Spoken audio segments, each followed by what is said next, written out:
Om Namo Bhagavate Vasudevaya. Om Namo Bhagavate Vasudevaya.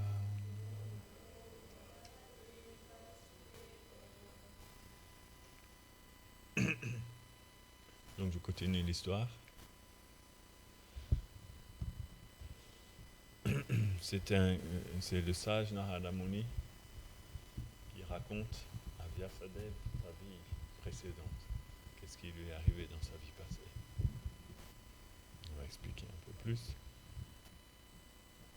Donc nous sommes à la page 165.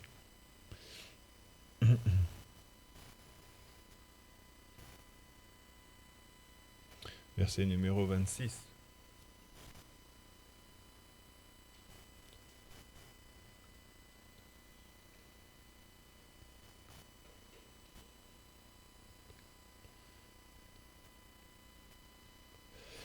Tantravaham Krishna Kata Pragayatam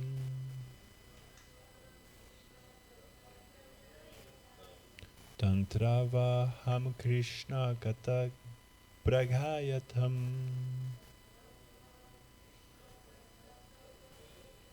Anugrahena Shravam Manuhara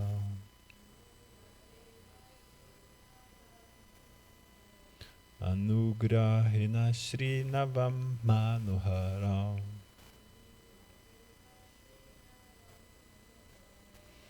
Tajshrada Yamenu Padam Vinshrivata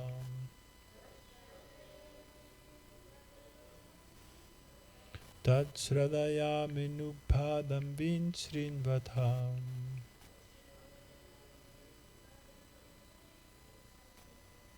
Priyashra Vasyanga Mama Bhava Druchi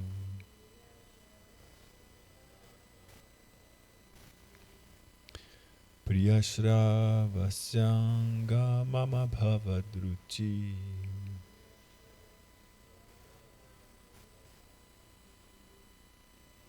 Tantravaham Krishna Kata Praghayatam Anugrahena Shrinvam Manohara Tad Shradayame Nupadam Vin Shrinvata Priyashra Vasyanga Mama Bhavadruchi.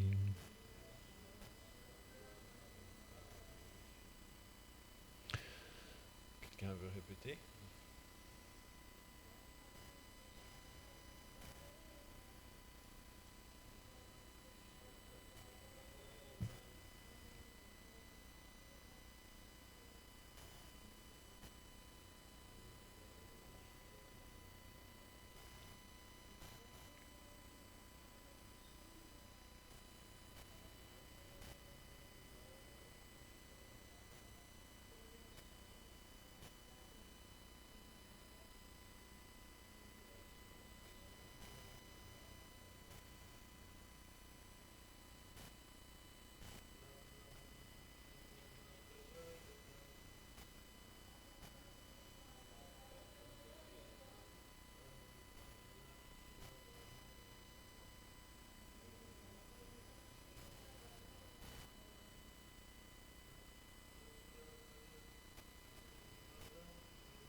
Commentaire. Pardon, traduction.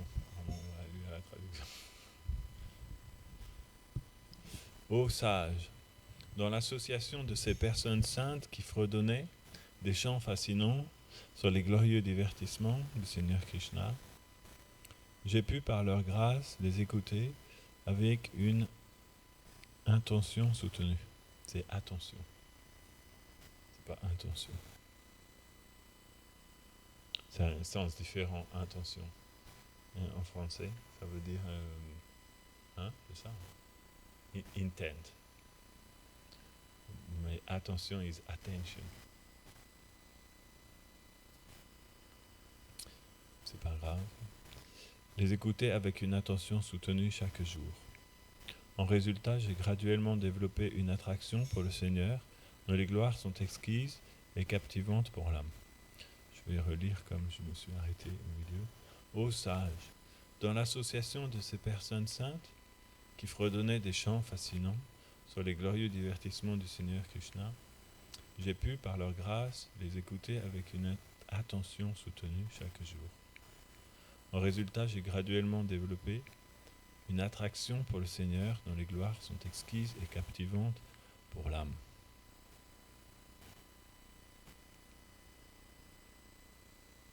Commentaire. Shila Vishwanath Chakravarti Thakur explique que le mot Shraddha, la foi, indique dans ce verset le stade d'Ashakti, l'attachement, et que le mot Ruchi, le goût, signifie Rati ou Bhav, les prémices de l'amour de Dieu, c'est-à-dire le début de l'amour de Dieu, puisque le mot Ruchi a déjà été mentionné dans le verset précédent. Dans le Bhakti Rasamrita Sindhu 1.4, versets 15 et 16, Srila Rupa Goswami établit le développement de l'amour de Dieu en différentes étapes. Vous pouvez également voir le commentaire de la Bhagavad Gita 6.27 pour plus d'explications. Ado Shraddha Tatha Sadhu Sangu Tat Bhajana Kriya Tato Narta Nivriti Syat Tato Nishtas Ruchis Tatha Ata Shaktis Tato Bhavas Tata Prima Vyudanshati Sadakanam Ayam Primno Pradur Bhave Bhavet Kramaha. Au début, il y a la foi, Shraddha, puis l'association avec des purs dévots, Sadhu Sangha.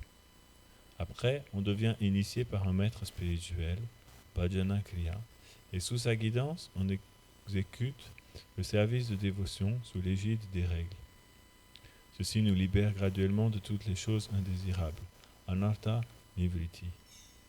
Ensuite, on devient fixé dans le service de dévotion, nishta, qui donne de développer le goût, ruchi, puis on développe l'attachement, ashakti.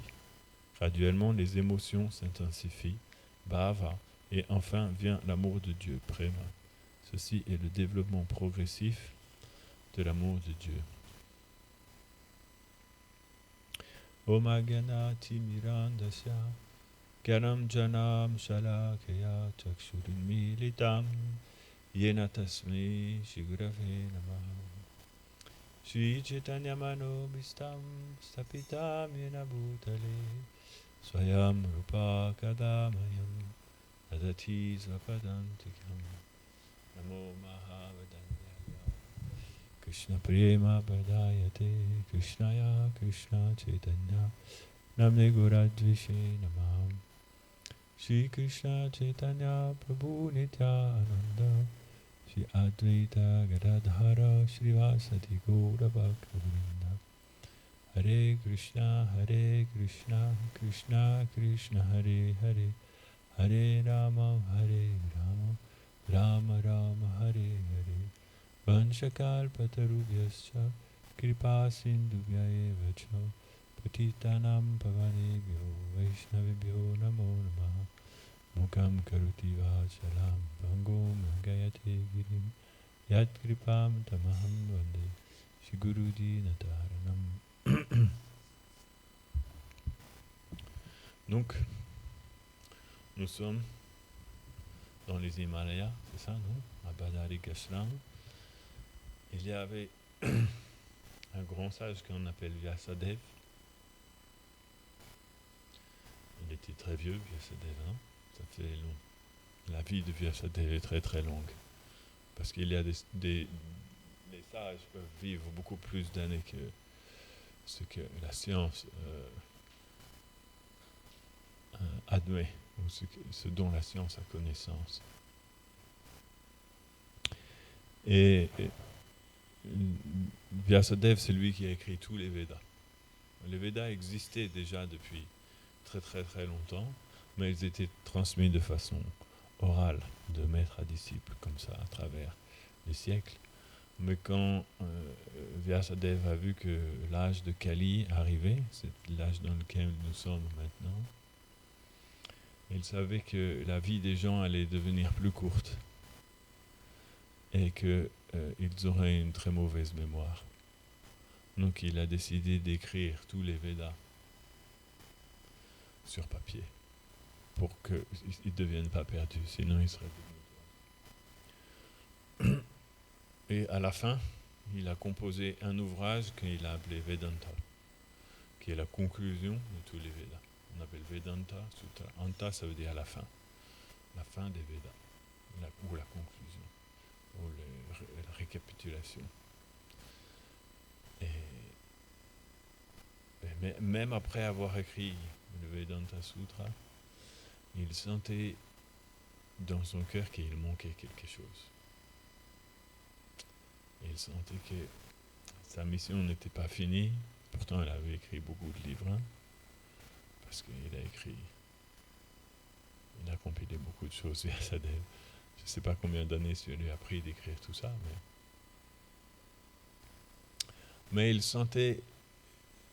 ne sentait pas encore dans son cœur la pleine satisfaction qu'il recherchait. Et donc, il est devenu perplexe. Il se disait, que dois-je faire maintenant? Et à ce moment-là, Narada Muni est arrivé. Narada Muni, c'est un autre grand sage. Mais lui, il n'a pas l'air vieux, il a l'air toujours jeune. Bien qu'il soit aussi très vieux. Mais il ne vieillit pas, son cœur ne vieillit pas. Il a l'air d'un jeune homme, Narada Muni. Et il voyage, en fait, il voyage entre les planètes de l'univers, simplement par comment on peut dire, une espèce de télétransportation mystique. Il a un instrument de musique qu'on appelle une vina.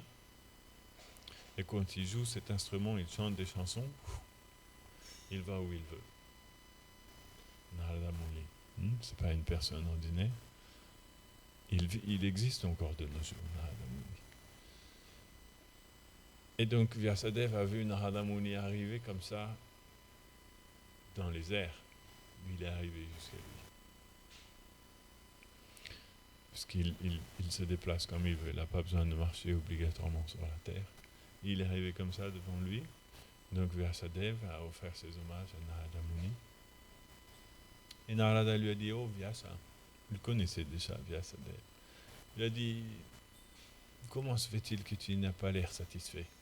Je vois que quelque chose ne va pas avec toi. Obligatoirement, il savait déjà, parce que c'est pour ça qu'il est arrivé à ce moment-là, pile. C'était pas le hasard. Il avait senti qu'il fallait aider Vyasa. Et Vyasadeva lui a expliqué. J'ai écrit tous les Védas sur papier pour les hommes du futur, pour qu'ils puissent découvrir aussi cette connaissance spirituelle et mener à bien la mission de leur vie, de la vie humaine. Mais je ne ressens pas encore la pleine satisfaction dans mon cœur et je sens qu'il manque quelque chose. S'il te plaît, dis-moi ce que je dois faire. Et là, Narada Muni lui dit, c'est parce que tu as oublié de faire une chose. Tu as oublié de mettre la touche finale, ou la chose la plus importante. Tu as oublié d'expliquer que la chose la plus importante, c'était d'entendre parler des divertissements du Seigneur suprême, de parler de l'aspect personnel du Seigneur et la manière dont atteindre cette réalisation-là. Donc tu dois écrire un nouvel ouvrage dans lequel tu vas mettre l'accent là-dessus. Sinon, les gens vont devenir confus parce que tu as écrit trop de choses. Ils vont devenir perdus dans tout ce que tu as écrit. Bien ça avait écrit toutes les différentes voies spirituelles, toutes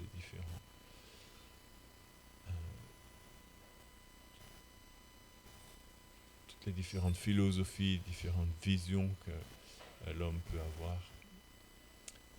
Il a dit c'est bien, tu as fait un grand service pour l'humanité, mais finalement ça n'est pas un grand service parce que ça va rendre tout le monde confus. Parce que tu as marqué trop de choses et c'est pas assez. Ça ne converge pas assez sur la conclusion finale. Donc maintenant tu dois écrire un dernier livre, le Srimad Bhagavatam. C'est ce livre-là que nous lisons. Il lui a dit si tu écris ce livre-là, après tu ressentiras finalement la satisfaction que tu cherches. Donc Vyasadeva, ensuite Narada Muni est reparti. Non, voilà, c'est là que nous sommes maintenant. Et Narada Muni, il lui explique, pour inspirer Vyasadeva à écrire ce livre, il lui explique quel est le but de la vie et comment lui l'a atteint. Et pour ça, il revient dans sa vie passée et il explique à Vyasadeva qu'en fait, dans ma vie passée, j'étais un petit garçon, le fils d'une servante. Ma mère était une personne très simple, pauvre. Nous vivions en Inde, probablement dans le sud de l'Inde, mais je ne sais pas exactement si c'est mentionné. Et il dit, un jour, il y a des grands sages qui sont venus dans notre village ou dans notre contrée. Et comme c'est la saison des pluies, c'était la saison des pluies qui commençait, les sages, durant la saison des pluies, ils arrêtent de voyager. Parce que pendant 4 mois, il va pleuvoir beaucoup et ça devient difficile de voyager. Donc, ils s'arrêtent pendant 4 mois, qu'on appelle Chaturmasya, en un lieu particulier, et ils se reposent un peu de leur voyage. C'est difficile de voyager tout le temps, tous les jours. Et là, ils s'absorbent dans des activités spirituelles pendant 4 mois.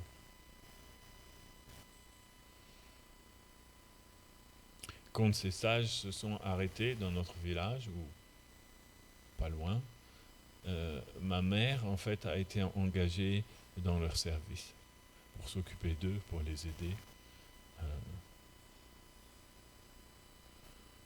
Peut-être leur apporter de la nourriture, laver leurs vêtements, laver l'endroit où ils habitaient. Il n'a pas dit les détails, mais sa mère était une servante. Elle se retrouvait engagée dans le service de ces sages-là. Et comme moi j'étais un petit garçon, à l'époque il avait 4 ans, 4-5 ans, j'étais là aussi. J'ai vu ces grands sages, j'ai passé 4 mois avec eux. Et comme ma mère était engagée dans leur service, ben moi j'ai aidé ma mère aussi. Non ? Les enfants vont faire comme ça, ils vont aider. Et j'ai commencé à faire des petits services par-ci, par-là, pour ces grands sages. Et en même temps que je faisais ces services-là, je les entendais parler. Et ils parlaient de Krishna. Ils expliquaient toute la science spirituelle, soit en parlant entre eux, les uns avec les autres, soit en parlant aux gens qui venaient les voir pour apprendre à leur contact. Parce que quand les sages s'établissent à un endroit, les gens viennent les voir pour apprendre. Et donc le petit enfant, il écoutait. Et au fur et à mesure qu'il écoutait les sages parler, il a vu quelque chose grandir dans son cœur. Cette chose, c'était, comme il dit ici, ô sages, dans l'association de ces personnes saintes qui fredonnaient des chants fascinants sur les glorieux divertissements du Seigneur suprême, j'ai pu, par leur grâce, les écouter avec une attention soutenue chaque jour.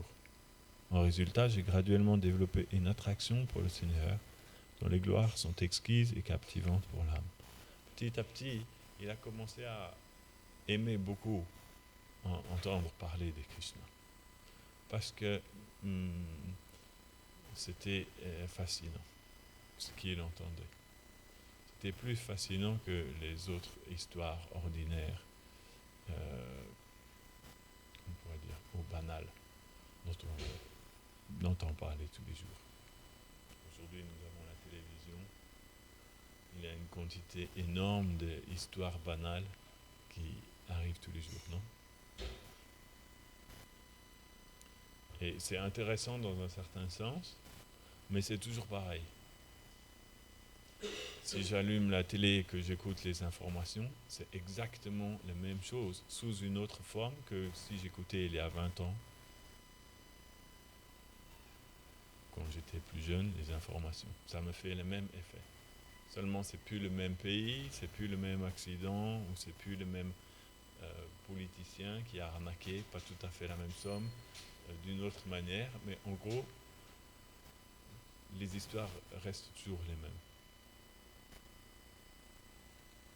Ce sont les histoires de la vie matérielle de tous les jours. À l'époque, il n'y avait pas la télé, mais il y a toujours les histoires ordinaires de la vie de tous les jours. Même dans un village, il y a les histoires du village. On appelle en sanskrit Gramya Katha. Les histoires du village, ils parlent de ça, blablabla, blablabla. Quand ils vont au marché ou quand ils rencontrent l'autre dans la rue, non, ils parlent beaucoup. Gramya Katha. Quand j'étais jeune, j'habitais en Afrique. Et c'est très très développé le Gramya Katha en Afrique. Les mamas africaines là, ils passent toute la journée sous le baobab à discuter. Pendant des heures et des heures et des heures, elles discutent blablabla, à rien faire. Ou pas simplement les mamas, parce que malheureusement, enfin c'est comme ça, et les femmes travaillent plus que les hommes en Afrique. C'est les hommes qui sont sous le baobab et les femmes travaillent dans le champ. Mais quand elles travaillent, elles parlent aussi, blablabla. Et les hommes, ils sont sous le baobab et ils parlent aussi. C'est pas qu'en Afrique, c'est partout, non? En France, ils font la même chose, mais c'est au café. Au café du coin, avec la Cronenbourg, ils parlent, blablabla. Non? Tu n'as pas entendu dire que René, qu'est-ce qu'il a fait la semaine dernière? Et Juliette, elle va se marier, non? Et le maire, il a fait ça, il parle, non? De tas de choses inutiles. On appelle aussi en sanskrit prajalpa. Prajalpa, ça veut dire les discussions inutiles. Ce sont les discussions qui n'avancent personne. Et n'avance pas celui qui parle, et n'avance pas celui qui écoute. Ça n'apporte aucun bénéfice à personne. Non? Quand vous avez fini la discussion, vous n'avez pas progressé, rien du tout. Simplement, vous avez entendu parler quelque chose d'autre. Ça tue le temps, comme on dit. Mais la vie humaine n'est pas destinée à être simplement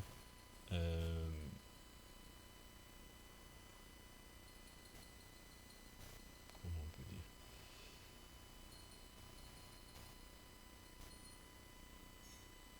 empêtrée de discussions comme ça, qui n'accordent aucun véritable bénéfice, mais elle est destinée à essayer de comprendre qu'est-ce que nous faisons dans ce monde-là. Qu'est-ce que c'est que ce corps humain que nous avons reçu, non? Qu'est-ce que c'est que cette planète sur laquelle nous vivons? Qu'est-ce que c'est que toutes ces étoiles dans le ciel? Qu'est-ce qu'on fait ici? Quel est le sens de tout ça? Est-ce que c'est juste quelque chose qui n'a aucun sens? Non? Est-ce que c'est juste le résultat d'une explosion qui a eu un jour, il y a 15 milliards d'années, et boum!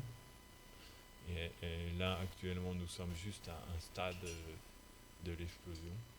L'explosion a eu lieu et ça a entraîné plein de choses dans toutes les directions. Et 15 milliards d'années plus tard, on se trouve là, c'est tout. Mais il n'y a pas plus de sens que ça. Nous sommes là, et ça va continuer comme ça. Dans quel sens? On ne sait pas, ça va dépendre comment ça va continuer.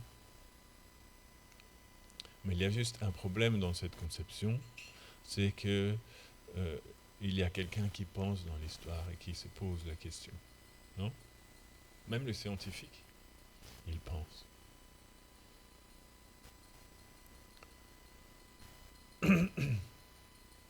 S'il y a quelqu'un qui pense, ça veut dire qu'il y a l'existence de la conscience et de l'esprit. Et la nature même L'âme spirituelle, c'est de vouloir comprendre les choses, non? Si c'était juste une explosion, ça ne servirait à rien d'essayer de comprendre. Pourquoi il y a quelqu'un qui essaye de comprendre tout ça? Donc il manque des éléments dans cette explication.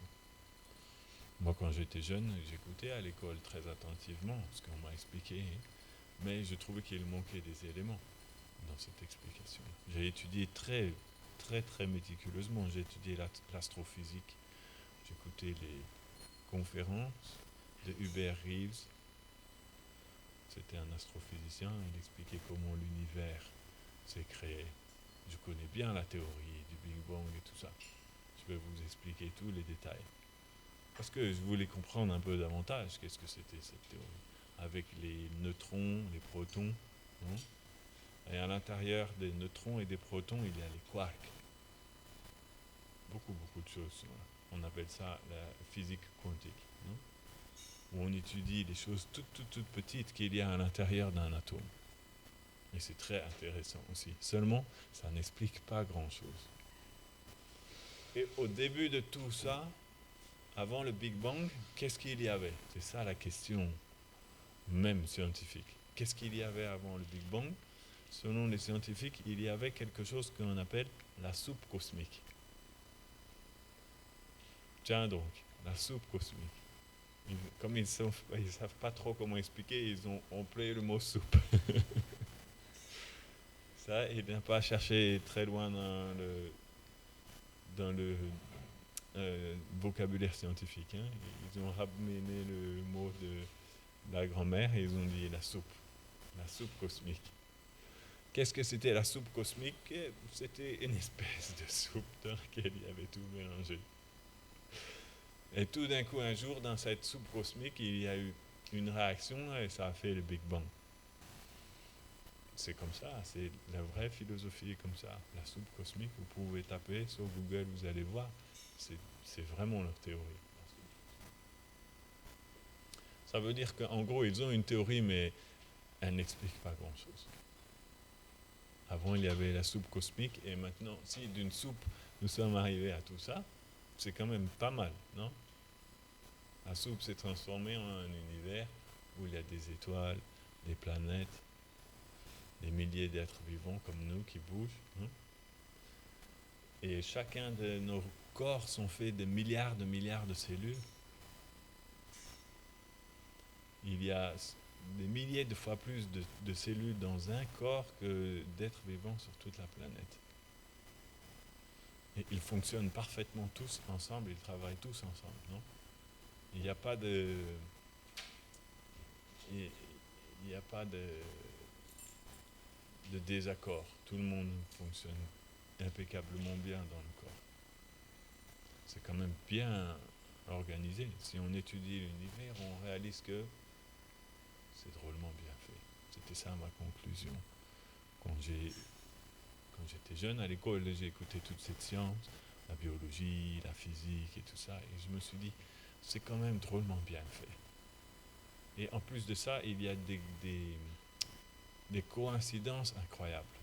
Beaucoup de coïncidences incroyables. Et le but de la vie humaine est d'essayer de comprendre tout ça. Si tout est si bien fait, comment ça peut ne pas avoir de sens? Ça ne tient pas debout, non? Logiquement. Normalement, les choses qui sont très bien faites, c'est qu'il y a une intelligence par derrière qui a organisé tout ça. Et les choses où il n'y a aucune intelligence, normalement, ça donne plutôt une espèce de brouillon, quelque chose de mal fait, désordonné, non? On voit, si vous laissez un endroit, personne s'en occupe pendant longtemps, ça ne va pas devenir un beau jardin bien organisé avec des fleurs et des sentiers et des lacs, non? Ça va devenir un terrain vague. On peut voir dans la vie de tous les jours, s'il laisse une usine abandonnée, ça devient détruit, pourri, cassé. On n'a jamais vu une maison comme ça qui devient de plus en plus belle, bien faite, repeinte. Ça veut dire qu'il y a quelqu'un qui travaille là derrière, qui a un plan et qui chaque jour améliore tout ça. il y a une intelligence derrière qui organise les choses. Donc on peut voir dans notre expérience, là où il y a l'existence d'une conscience, d'une intelligence derrière, les choses deviennent organisées, elles fonctionnent avec un but particulier et elles s'améliorent.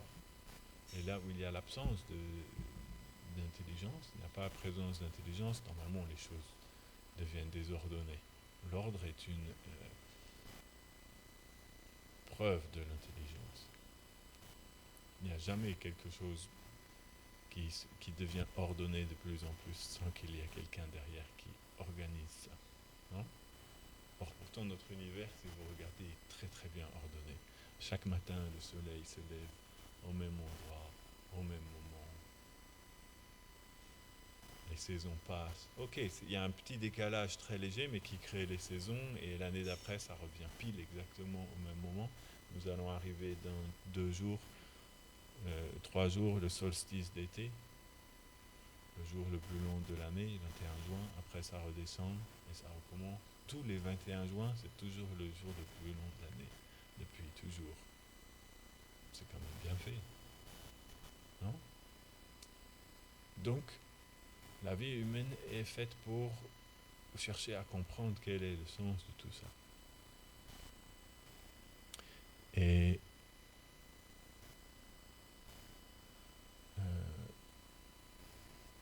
les propos qui sont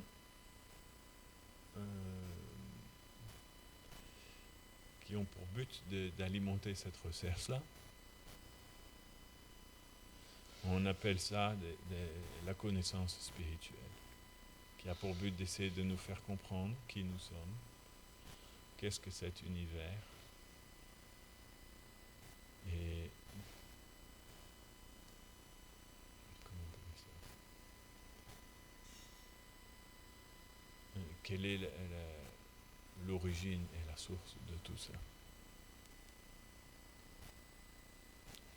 Et lorsque on écoute cette connaissance-là, ça apporte une grande satisfaction intérieure, parce que petit à petit on comprend les choses, parce qu'il y a un sens derrière tout ça.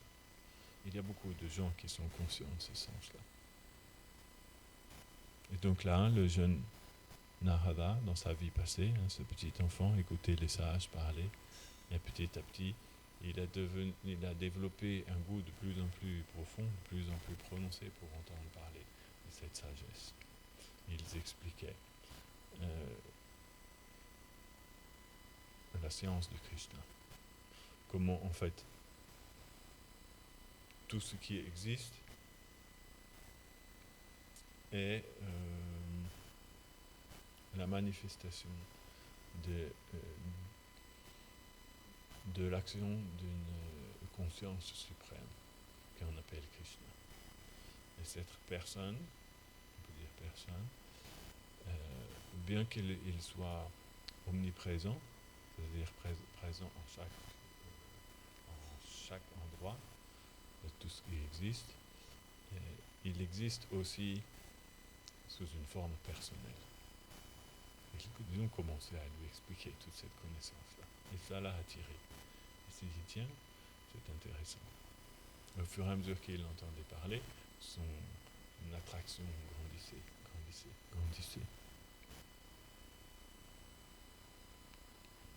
C'est comme ça que la vie spirituelle commence, en entendant parler, comme nous faisons chaque matin. C'est pour ça que ce principe est toujours conservé à travers les millénaires. Non ? Les sages parlent et ils expliquent cette connaissance spirituelle et les autres écoutent. Et au fur et à mesure que nous écoutons, nous commençons à comprendre davantage.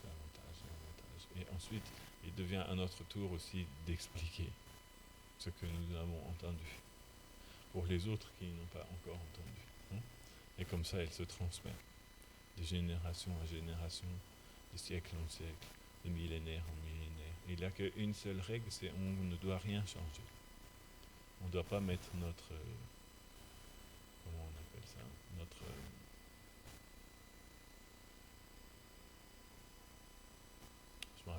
expression française, comment on dit? On ne doit pas mettre notre sauce.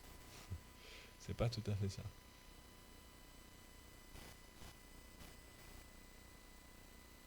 Touche personnelle, ça va, c'est pas mauvais. On ne doit pas rajouter quelque chose, tu vois.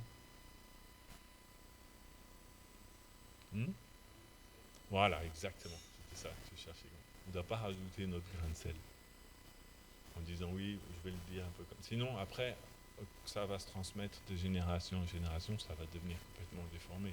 Si chacun rajoute son grain de sel, à la fin, ça devient trop salé. Non, le goût de la soupe est fini. Mais si tout le monde fait exactement la même recette qu'il a appris, ta grand-mère t'explique cette recette, tu expliques, elle explique à ta mère t'explique, tu expliques à ta fille expliquera à ta petite fille, qui expliquera à ta petite fille, et au bout de 1000 ans, la recette peut être restée exactement la même. Quand elle va faire ce gâteau, il sera exactement la même chose que quand ton arrière-grand-mère faisait ce gâteau-là aussi. Non, comment on appelle, quel est un gâteau connu en Ukraine? Vous n'avez pas un nom d'un gâteau célèbre en Ukraine? Nous, on en a plein en France, c'est pour ça que je dis ça.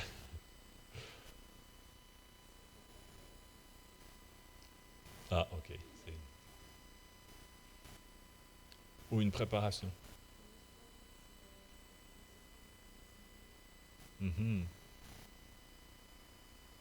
Un gâteau au miel. Voilà, par exemple, le gâteau au miel. Ça fait peut-être il y a 1000 ans, il existait déjà en Ukraine le gâteau au miel. Ils le font encore, non? Et nous, il y a beaucoup de gâteaux aussi qui existaient peut-être il y a des centaines d'années déjà. À l'époque de Louis XIV, ils faisaient déjà comment on appelle ça? Les religieuses au chocolat. Un jour, j'ai vu un film, ça se passait à l'époque de Louis XIV, et il y avait un boulanger et il faisait des religieuses au chocolat. Et j'ai dit, ils savaient déjà faire ça? Et ils faisaient déjà les religieuses au chocolat. Et c'est exactement pareil. Non? Parce que la recette s'est transmise comme ça. Je pense qu'elles étaient meilleures à l'époque, parce qu'ils n'avaient pas du lait homogénéisé, pasteurisé et tout ça, ni de la farine complètement transformée. Mais enfin bref, la recette en gros est restée la même. Hmm?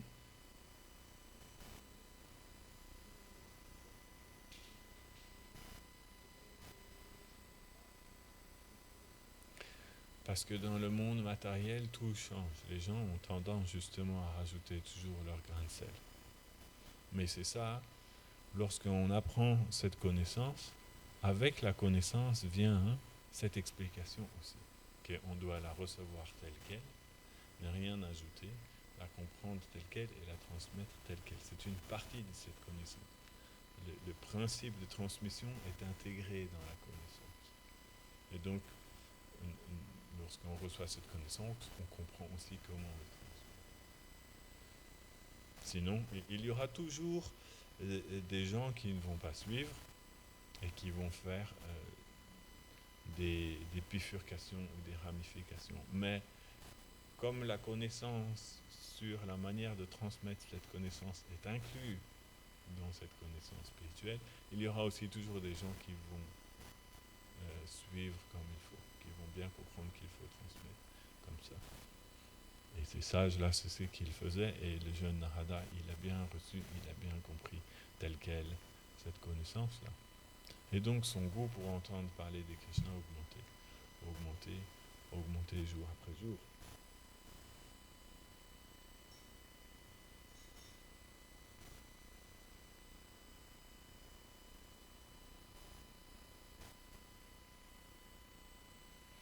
Et ce qu'il explique après, c'est qu'il a réalisé finalement qu'il n'était pas le corps dans lequel il vivait. Il a réalisé qu'en fait il était une âme et qu'il vivait dans un corps, mais que ce corps était différent de lui. Et il a compris que ce n'était qu'un véhicule, et que lui se trouvait à l'intérieur. Ça c'est le début de la connaissance spirituelle. Mais on ne nous a jamais appris ça. à l'école. Je me rappelle quand j'étais jeune, une fois dans un bus, je rentrais chez moi en bus avec un copain à moi et il m'a posé cette question.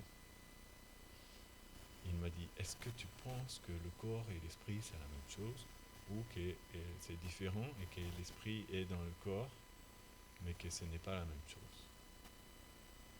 C'était un peu trop pour moi à cet âge-là. J'ai dit, écoute là, tu me poses une question, je ne sais pas trop quoi te répondre. Et lui, je ne sais pas pourquoi, mais on avait, 14 ou 15 ans. Et lui, il se posait déjà cette question-là. Je me rappelle très bien de cet ami-là. Aujourd'hui, malheureusement, il a mis cette question de côté, il est devenu avocat. Il n'a pas dû. Peut-être, qui sait, ça fait longtemps que je ne l'ai pas vu. Mais il se posait déjà cette question-là, mais moi, à l'époque, ça m'avait paru. Je me suis dit, pourquoi tu te poses cette question? Non, on va faire quelque chose d'autre, plus intéressant. Là, franchement, j'en sais rien. Il m'a dit, moi, je pense qu'ils sont différents. Il avait une certaine recherche, il s'appelait Gabriel. Gabriel, comme l'ange Gabriel. C'était un Italien, d'origine italienne. Et voilà. C'est le début de la connaissance spirituelle, lorsqu'on comprend que nous sommes différents du corps dans lequel nous sommes. Si nous sommes différents de ce corps, et que ce corps n'est qu'une machine dans laquelle nous sommes actuellement, la question suivante qui vient est donc qui sommes-nous? C'est intéressant d'essayer de comprendre qui nous sommes, non? Parce que si nous ne savons pas qui nous sommes, à quoi ça sert tout ce qu'on fait dans la vie de tous les jours? Où est-ce que ça va, non? Malheureusement, de nos jours, dans la société moderne, les gens agissent sans savoir qui ils sont. Ou en pensant qu'ils sont ce corps. Ils croient, oui, je suis ce corps. Mais même si on était ce corps, quel est le sens de la vie? Ça n'a pas de sens. Ça, c'est une question que je me suis posée quand j'étais jeune. Je me disais, si la vie, ça veut dire que je vais à l'école pendant je ne sais pas combien d'années, et après je trouve un travail, je cotise à la sécurité sociale, à la retraite. Pendant 40 ans, je travaille dur, je cotise, j'ai une femme et des enfants. Et à la fin, quand je deviens vieux, j'arrête de travailler et il me reste quelques années pour avoir la retraite et après je meurs. Et je réfléchis, je me dis mais ça n'a pas de sens. Si je vais faire tout ça, travailler toute ma vie dure comme ça pour cotiser et qu'à la fin de toute façon je meurs, à quoi ça sert de faire tout ça? Moi j'ai toujours été très fainéant, donc j'ai jamais voulu beaucoup travailler. Quand on m'a dit qu'il faut travailler toute ta vie pour mourir à la fin, j'ai dit, et là, je pense que c'est une arnaque. Ça m'intéresse pas. Cette vie-là, ça m'intéresse pas. J'ai eu cette réflexion-là. Donc je me suis dit, oh, il doit y avoir autre chose. Il doit y avoir une autre manière de vivre. Moi, je ne veux pas vivre comme ça. Donc j'ai recherché. Et lorsqu'on cherche à comprendre, Krishna va faire les arrangements pour qu'on puisse comprendre. On va rencontrer les personnes qui petit à petit vont nous amener à réaliser qu'il existe un sens dans la vie. Non? Là, Krishna a commencé à envoyer beaucoup de livres dans ma vie. J'ai commencé à lire ça. Des différents livres de différents pays sur les différentes spiritualités. Je suis devenu tellement fasciné que j'ai arrêté mes études. J'allais plus à l'école, plus rien. J'allais juste dans la bibliothèque. J'habitais à Paris à l'époque. J'allais dans les bibliothèques de Paris, non? Bibliothèque de Beaubourg, bibliothèque François Mitterrand, tu connais? La bibliothèque de Nanterre Université. Je cherchais tous les livres sur la spiritualité. C'était beaucoup plus intéressant comme étude que ce que j'étudiais avant. J'ai commencé à lire tout ça. Je me suis dit, ça c'est vraiment intéressant. Parce que en moi, ça prenait un sens petit à petit, de voir que tous ces êtres humains, depuis des siècles et des siècles, ils se posent tous les mêmes questions. Dans toutes les anciennes civilisations, comme dans les civilisations modernes, ils ont tous la même recherche, ils se posent tous les mêmes questions, non? Et les réponses qui sont apportées sont toujours les mêmes partout. Parce qu'il y a cette connaissance qui est là, qui est transmise aussi de millénaire en millénaire. Jusqu'à ce qu'un jour, je l'ai rencontré, le Bhagavatam. On m'a donné ce livre-là. Moi, on m'a donné ce livre-là quand j'étais à Abidjan, en Afrique. Pas ordinaire pour recevoir la Bhagavad Gita. C'était un ami à moi, il était musulman, il s'appelait Ahmed. Il m'a dit, parce que lui, il était pareil, il cherchait beaucoup dans toutes les différentes religions et les différentes spiritualités, Ahmed. Il m'a dit, selon moi, le meilleur livre spirituel dans le monde entier, c'est la Bhagavad Gita. Pourtant, il était musulman, mais il m'a dit ça. J'ai dit, ah bon? J'ai dit, c'est quoi ça? Il m'a dit, il faut que tu trouves ce livre-là, la Bhagavad Gita. Et ça a été resté dans mon esprit. Et lorsque je suis rentré en France, après, j'ai cherché. J'ai été à la FNAC, j'ai cherché la Bhagavad Gita. Et j'ai acheté une Bhagavad Gita. Sri Aurobindo. J'ai acheté ça, j'ai commencé à lire, j'ai dit, ah, ça, c'est intéressant. J'en ai acheté une autre aussi. C'était la traduction de Anne-Marie Hénoul. Elle s'appelait Anne-Marie Hénoul, traduction de la Bhagavad Gita. J'ai lu ces deux livres-là. Mais je ne comprenais pas vraiment le sens profond de la Bhagavad Gita. Parce que ni Aurobindo, ni Anne-Marie Hénoul n'avaient reçu cette connaissance dans une filiation spirituelle qui expliquait véritablement le sens de la Bhagavad Gita. Donc ils ne pouvaient pas les réexpliquer à leur tour. Mais c'était quand même intéressant, le texte était là. C'était toujours le même texte. Mais plus tard, quand je suis retourné en Afrique, quelqu'un m'a donné la Bhagavad Gita et c'était marqué la Bhagavad Gita telle qu'elle est.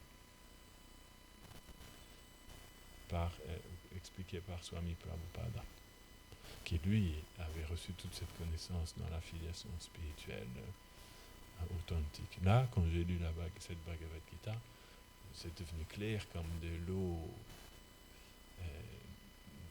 de roche, comme on dit, non, c'est ça? Clair comme de l'eau de roche, comme du cristal. Et là, j'ai compris, je me suis dit, ah, ça, c'est vraiment fascinant. Et après, j'ai décidé d'étudier cette connaissance-là. Aujourd'hui, ça fait plus que 20 ans. Et j'ai toujours pas fini d'étudier, tellement c'est merveilleux. Non? Comme Narada Muni, petit à petit, jour après jour, je dis, waouh, c'est de plus en plus merveilleux. Parce qu'on apprend, c'est sans fin. Et c'est très merveilleux, petit à petit, notre cœur devient transformé au contact de cette merveilleuse connaissance. Parce qu'elle nous apprend toutes les bonnes qualités aussi, non? Elle nous apprend les valeurs profondes de la vie, qu'est-ce qu'est le but de la vie. Lorsqu'on comprend qui je suis, quel est le but de la vie, comment l'atteindre, et que ce but de la vie est beaucoup plus merveilleux que tout ce qu'on n'aurait pu jamais imaginer, on devient heureux. C'est le premier symptôme, non? On devient heureux. Tu es heureuse? Un jour, ma mère m'a posé cette question-là. Quand elle était venue ici, c'était dans la chambre là-haut, là où il y a tous les Sheila maintenant. À l'époque, c'était notre salon. Quand on est arrivé ici tout au début. C'était en 2005, quelque chose comme ça. Ma mère était venue pour voir qu'est-ce que c'est cette maison-là que vous avez achetée. Parce qu'on avait pris un emprunt et tout, on s'était mis un peu dans une situation risquée, hein, pour acheter ça avec ma... Et elle est venue voir quand même, elle avait un doute, elle s'est dit, qu'est-ce qu'ils sont en train de fabriquer là-bas? Et là, elle m'a posé cette question, elle me dit, mais est-ce que tu es heureux à faire ça? On ne m'avait jamais posé cette question, donc j'ai réfléchi, j'ai gratté ma tête et j'ai dit, je dois dire que depuis le jour où j'ai commencé, à l'époque ça faisait 6 ans peut-être que j'étais un Vaishnava, je lui dis, honnêtement, je pense que depuis le premier jour où j'ai commencé à suivre cette sagesse-là, je n'ai pas passé un seul jour où j'étais malheureux. Parce que je ne me souviens pas d'un seul jour où j'ai été malheureux depuis ces 6 années-là. Et là, je lui dis, est-ce que toi, tu peux en dire autant aussi? Elle me dit non. Je lui dis, donc tu vois, c'est la preuve qu'il y a quelque chose de positif, non? Elle me dit, ok, ça va, si tu es heureux, c'est ce qui compte. Hein? Elle a vu. Et après, plus tard, elle m'a dit, tu sais, au fond de nous-mêmes, on sait qu'on a tort. Ça veut dire qu'elle a compris que finalement, ce que j'avais choisi de suivre dans ma vie, il y avait plus de substance que ce qu'elle avait suivi pendant toute sa vie. C'est-à-dire de vivre sans se poser de questions. C'est ce que la plupart des gens font, non? Et elle avait compris qu'elle avait eu tort de faire ça. Au fond d'elle-même, elle savait qu'elle avait tort. Mais elle ne pouvait pas, ça faisait maintenant. Quel âge elle avait peut-être plus de 60 ans. C'était trop dur pour elle de tout remettre en question et tout. De se dire, oh là là, je me suis planté du début à la fin. Mais elle m'a dit ça. Elle m'a dit, tu sais, en fait, au fond de nous-mêmes, on sait qu'on a tort. Ça veut dire, elle avait compris. Elle ne me l'a jamais redit depuis, mais à ce moment-là, pendant une petite seconde, peut-être par le fait qu'elle était ici, elle a compris que, en fait, cette vie sans se poser de questions, comme les gens répètent souvent, toi tu te poses trop de questions, non? Tu ne devrais pas te poser toutes ces questions. C'est comme une expression française, ça, non? On entend tellement souvent dire ça, non? Pourquoi tu te poses toutes ces questions? Tu ne devrais pas te poser toutes ces questions. En gros, ça veut dire ce que les gens font quand il y a des questions comme ça qui viennent, ils essayent de les oublier. Ils rejettent ces questions-là et ils essayent de vivre sans se poser de questions. Non? Et ça, c'est très triste de vivre comme ça. C'est comme si notre vie n'avait pas de substance. Parce qu'il faut toujours essayer de ne pas voir la réalité. En fait, on doit se poser des questions. Et on doit trouver des solutions. Il y a des solutions. Mais si on ne cherche pas, on ne pourra pas les trouver. Et donc, le Narada, il explique cette sagesse à Vyasadeva pour lui faire comprendre que ce message est très important parce qu'il peut transformer les êtres vivants. Et il va lui expliquer dans les versets qui suivent que à force d'écouter ce message de ces sages-là, même en tant qu'un petit garçon qui n'avait que 4 et 5 ans, en fait, mon cœur est devenu complètement transformé. Et après, lui-même est devenu un sage, un petit sage. Il avait 5 ans, mais il est devenu aussi un sage. Et à la fin de sa vie, il est devenu ce grand sage Narada. Okay?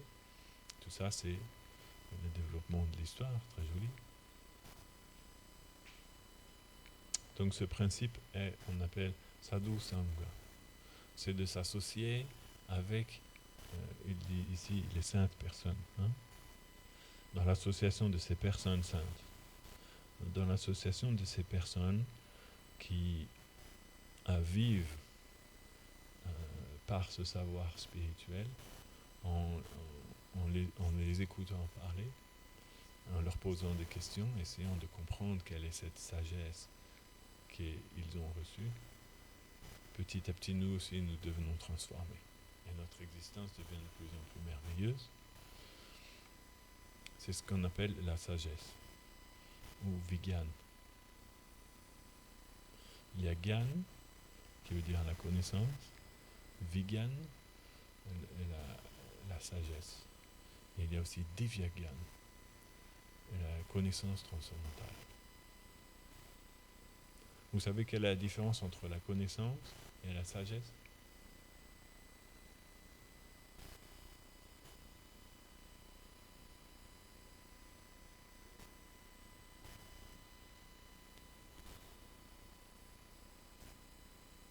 C'est la connaissance réalisée. Qu'est-ce que ça veut dire? Pas tout à fait. En fait, c'est la même chose, Gyan et Vigyan, mais expérimenté à 2 niveaux différents.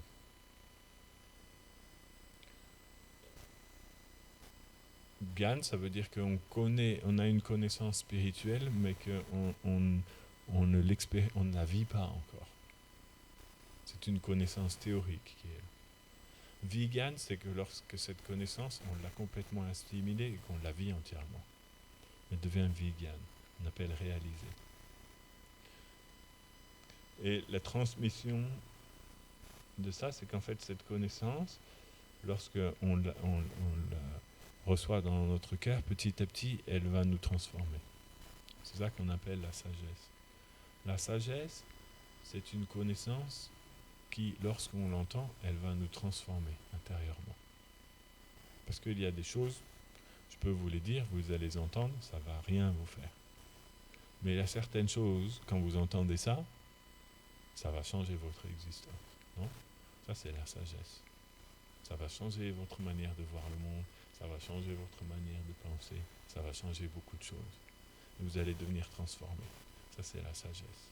C'est la connaissance qui, lorsqu'on entend parler, elle nous transforme.